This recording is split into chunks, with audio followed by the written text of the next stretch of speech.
Hi friends, Adyar சென்னையில் இருக்கிற CSIR central leather research institute வந்து பார்த்தீங்கன்னா வேலைவாய்ப்பு வந்து அறிவிச்சிருக்காங்க. அதை பற்றின முக்கியமான விவரங்களாக பார்க்கலாம். என்ன போஸ்டிங் பார்த்தீங்கன்னா டெக்னீஷியன் 1 அப்படின்ற கேட்டகரி. முக்கியமான தேதிகள் பார்த்தீங்கன்னா ஆன்லைனில் வந்து 17 ஜனவரி 2025 வந்து ஆன்லைன் அப்ளிகேஷன் ஓப்பன் ஆகிடுச்சு. லாஸ்ட் டேட் வந்து பார்த்தீங்கன்னா பிப்ரவரி 16 2025 அப்படின்னு சொல்லியிருக்காங்க. அதுக்கப்புறம் இதுக்கு வந்து பார்த்தீங்கன்னா வேகன்சி டீல்ஸ் வந்து கொடுத்துருக்காங்க. டெக்னீஷியன் 1 அப்படின்ற கேட்டகரி கிரேட் 2ல் வருதுன்னு சொல்லியிருக்காங்க. மொத்தம் 41 வேகன்சி சொல்லியிருக்காங்க. பே ஸ்கேல் பொறுத்த வரைக்கும் 19,900லேருந்து அப்புறம் 63,200 வரைக்கும் இருக்குன்னு சொல்லியிருக்காங்க. அதுக்கப்புறம் பெனிஃபிட்ஸ்லாம் இருக்குதுன்னு சொல்லியிருக்காங்க. அப்பர் ஏஜ் லிமிட் வந்து பார்த்தீங்கன்னா 28 வயசுன்னு சொல்லியிருக்காங்க.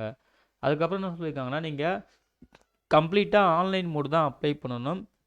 சாஃப்ட் காப்பியை வந்து நீங்கள் சேஃபாக வச்சுக்கோங்க. எப்போ நாங்கள் கேட்குறோமோ அப்போ நீங்கள் வந்து ஹார்ட் காப்பியை வந்து ப்ரொடியூஸ் பண்ணுற மாதிரி இருக்கும். அதனால் சாஃப்ட் காப்பியை சேஃபாக வச்சுக்கோங்க சொல்லியிருக்காங்க அப்ளை பண்ணதுக்கப்புறம். சரிங்களா? அதுக்கப்புறம் போஸ்ட் வேக்கன்சிலாம் வந்து டீட்டெயிலாக கொடுத்துருக்காங்க. என்னென்ன ட்ரேடுக்கு வந்து போஸ்ட் இருக்குதுன்னு சொல்லிட்டு. ஓகேங்களா? ஸோ அதை தெளிவாக நம்ம வந்து பார்க்கலாம். ஃபஸ்ட்டு வந்து பார்த்தீங்கன்னா இன்ஸ்ட்ருமெண்ட் மெக்கானிக், எலக்ட்ரானிக் மெக்கானிக் அப்படின்ற ட்ரேடுக்கு 2 போஸ்ட் சொல்லியிருக்காங்க. அதுக்கப்புறம் செகண்டாக வந்து பார்த்தீங்கன்னா லெபார்டரி அசிஸ்டண்ட் அதுக்கு வந்து 7 போஸ்ட் சொல்லியிருக்காங்க. தேர்டாக வந்து பார்த்தீங்கன்னா ரெஃப்ரிஜரேஷன் அண்ட் ஏர் கண்டிஷனிங் அதுக்கு 3 போஸ்ட்டு, அது 3 வேக்கன்சி. டிராஃப்ட்மேன் சிவிலுக்கு வந்து பார்த்தீங்கன்னா 2 வேக்கன்சி. அப்புறம் ஃபிசியோதெரபிக்கு வந்து பார்த்தீங்கன்னா 1 வேக்கன்சி. மெடிக்கல் லேப் டெக்னீஷியன் பார்த்தீங்கன்னா 1 வேக்கன்சி. அப்புறம் நர்சிங் மில்டு ஒய்ஃப்க்கு வந்து பார்த்தீங்கன்னா 1 வேக்கன்சி. கேட்ரிங் ஹாஸ்பிட்டாலிட்டி அசிஸ்டன்ட்க்கு வந்து பார்த்தீங்கன்னா 2 வேக்கன்சி. அப்புறம் லேப் அனிமல் ஹேண்ட்லிங் அண்ட் ப்ரீடிங்க்கு வந்து பார்த்தீங்கன்னா 1 வேக்கன்சி.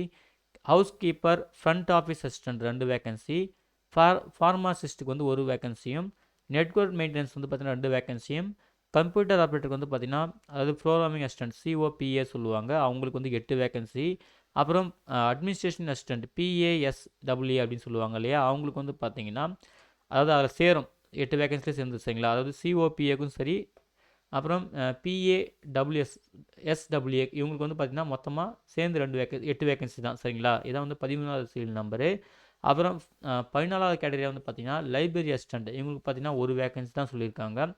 அப்புறம் 15வது கேட்டகரி வந்து பார்த்திங்கன்னா டெஸ்க்டாப் பப்ளிஷிங் ஆப்ரேட்டர் அதுக்கு வந்து 1 வேக்கன்சி சொல்லியிருக்காங்க.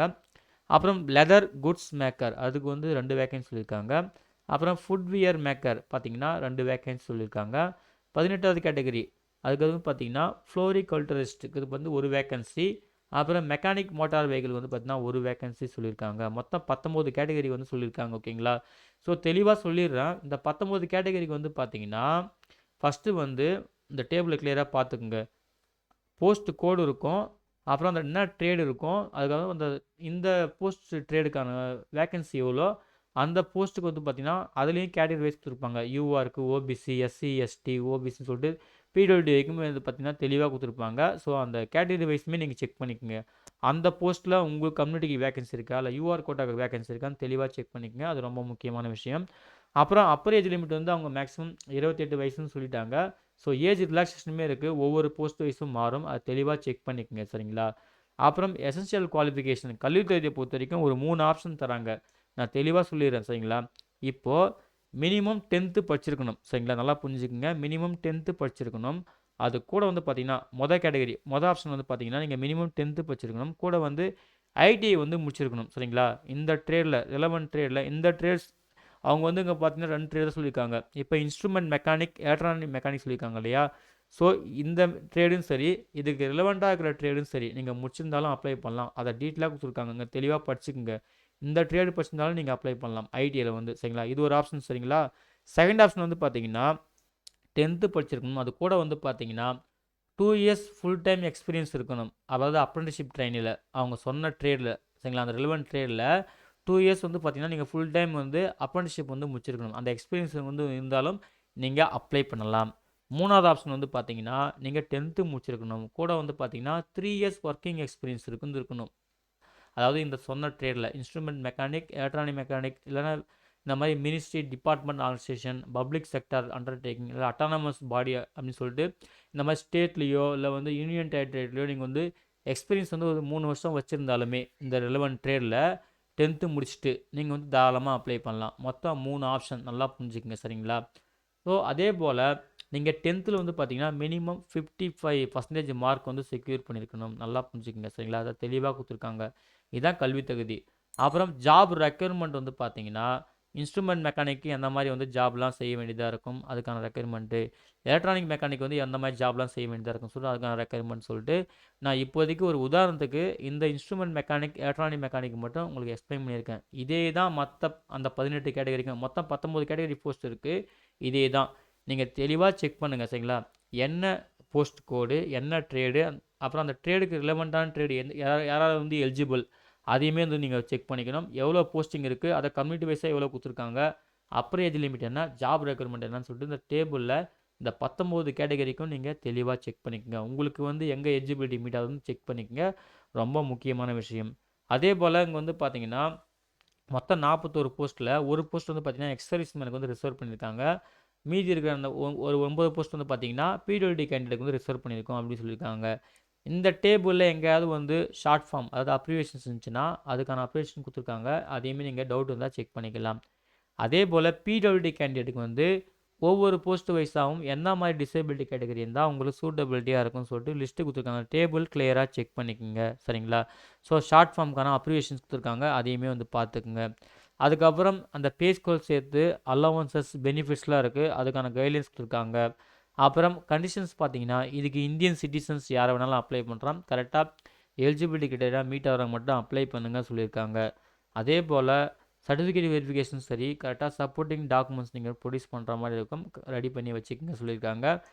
டேட் வந்து பார்த்தீங்கன்னா அதாவது ஏஜ் லிமிட், குவாலிஃபிகேஷன், எக்ஸ்பீரியன்ஸ் இந்த டேட் வந்து பார்த்தீங்கன்னா அது கட் ஆஃப் டேட் வந்து 7 மார்ச் 2022 தான் சரிங்களா? அதான் வந்து கட் ஆஃப் டேட்டுன்னு சொல்லியிருக்காங்க. ஓகேங்களா? அதுக்கப்புறம் நீங்கள் வந்து ஒரு போஸ்ட்டுக்கு மேலே அப்ளை பண்ணலாம்.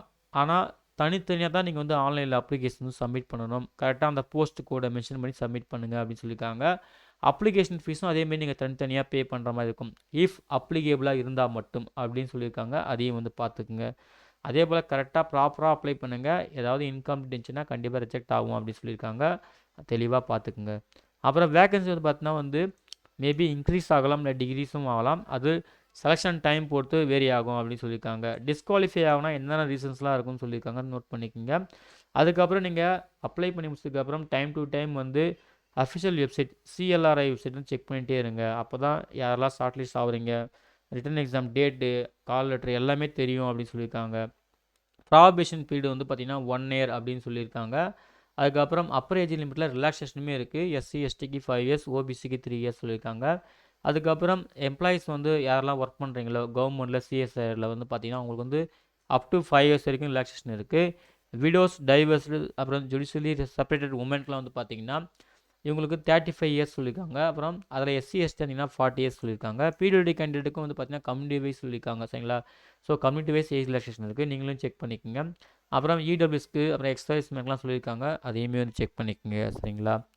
அதுக்கு பிறகு வந்து பார்த்தீங்கன்னா சர்டிஃபிகேட் ஃபார்மேட்லாம் வந்து நீங்கள் கரெக்டாக செக் பண்ணி ரெடி பண்ணி வச்சுக்கோங்க சொல்லியிருக்காங்க. அந்த அன்னெக்சரில் வந்து செக் பண்ணிக்கோங்க.